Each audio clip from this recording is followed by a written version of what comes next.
Tiger पिंजरे में, तो ये पिंजरे में डाल रहे हैं। तो ये तो तब ऋषि के उसमें था, फिर साधु की भाषा बोली है।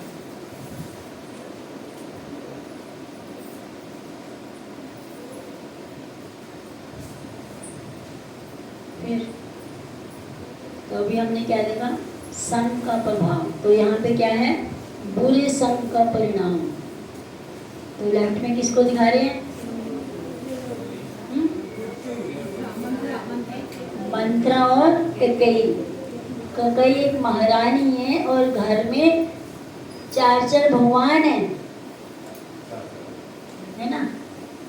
वहाँ रामचंद्र है, लक्ष्मण जी है, शत्रुघ्न है, भरत है, तो चारों क्या है, विष्णु तत्व है। भगवान श्री राम स्वयं भगवान है और जो उनके तीनों भाई हैं वो विष्णु तत्व है। तब भी जो कई है वो मंथरा का संग करते हैं। मंथरा ने बोला, अरे तुम पागल हो, भगवान राम का रास्ते का बोले तुम्हारा पुत्र उसका दास बनेगा। जबकि कई भगवान राम को बहुत प्रेम करती, भरत से ज्यादा प्रेम करती थी कई राम जी से, और मंथरा के संग के कारण उसका दिमाग खुल गया। तो मंथरा ने क्या बोला, तुम्हारा पुत्र दास बनकर रह जाएगा, तुम तो महारानी हो और दशरथ को बहुत प्रिय हो। तो महारानी के कही कहती फिर क्या करूं।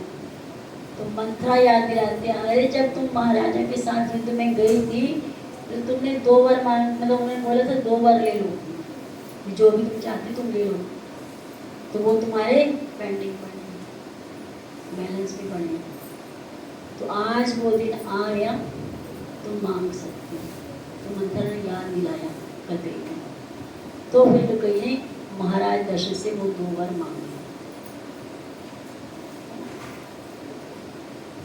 तो ये संग का प्रभाव।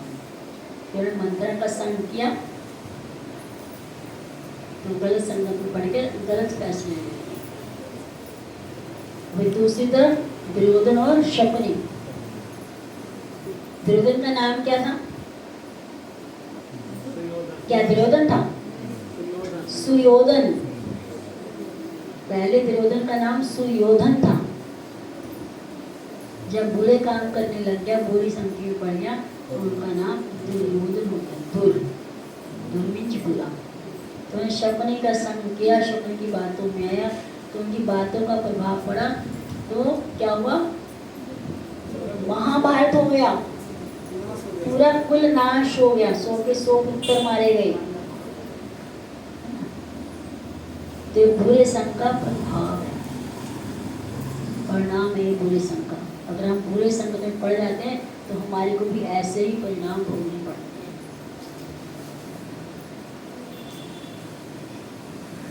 हैं। इसमें क्या है, बुरे संग के प्रभाव से व्यक्ति पाप कर्म करता है और नरक लोगों को गमन करता है। तो जो भी हम पाप कर्म करेंगे, वैसे तो हम डेली बेसिस पे 5 पाप कर्म करते ही हैं, उससे कोई भी बच नहीं सकता। अभी माता श्री ने हाथ खड़ा किया था, हम पाप नहीं करते, है ना। और बाकी लोगों ने भी ना तो हाँ बोली ना बोली, यानी कि उनको समझ नहीं आया, या वो भी पाप नहीं करते होंगे। और हम ना चाहते हुए भी, चाहे कितने भी बड़े साधु संत परमहंस जो भी बन जाएं, फिर भी 5 पाप कर्म डेली करते हैं, जिससे बचा नहीं जा सकता। कोई बता सकता है हम डेली 5 पाप कर्म क्या करते हैं?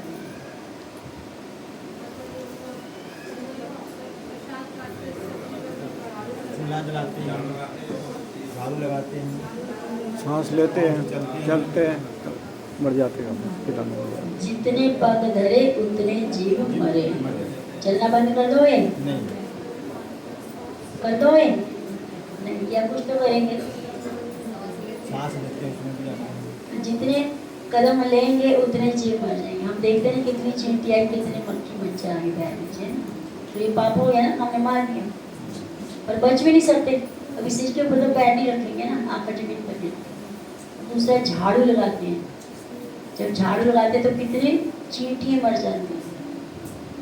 तीसरा सांस लेते हैं तो वायु में जीवाणु घूमे तो हमारी सांस के साथ मर रहे हैं। फिर पानी पीते हैं, पानी में जीवाणु होते हैं, जब पानी पिए तो जीवाणु मर जाते हैं। फिर चूल्हा आग जलाते हैं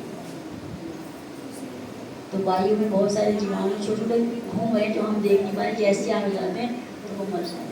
तो ये 5 कार्य हैं, पाप कर्म हैं जो हम रोज करते हैं, जिससे हम कभी भी बच नहीं सकते। तो बोले मैं तो साधु संत हूँ, आग नहीं जलाता, कोई काम नहीं करता, बैठा रहता हूँ, कितना बैठेगा इंसान, नहाना धोना तो करेगा उठ के। तो 5 पाप कर्म हैं जिससे हम बच नहीं सकते। तो बाकी तो बहुत बड़े बड़े हैं